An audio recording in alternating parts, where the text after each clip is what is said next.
Handa na kayo sa pinakabagong balita na siguradong magpapabilib sa inyo. Ngayon, lalangoy tayo sa mundo ng mga pagbili sa depensa kung saan naglalagay ng budget at nagpapakawala ng matinding kapangyarihan. Maghanda na dahil papasok tayo sa isang nakakabighaning paglalakbay.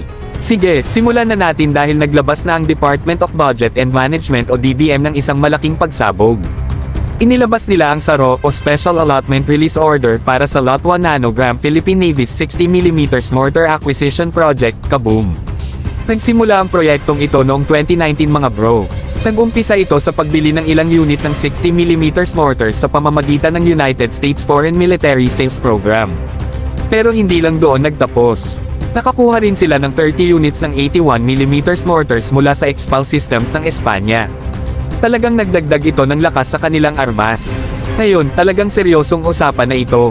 At kumanda na kayo sa balitang talagang magpapabagsak sa inyo. Handa na ba kayo? Ang kabuuang budget na inilaan para sa Philippine Navy's Mortar Acquisition Project ay aabot sa napakalaking halagang 444 million pesos o higit pa. Talagang malakas na investment sa ating pambansang depensa. Ang balitang ito ay patunay sa dedikasyon ng Philippine Navy na palakasin ang kanilang kakayahan at tiyakin ang kaligtasan at seguridad ng ating mga karagatan.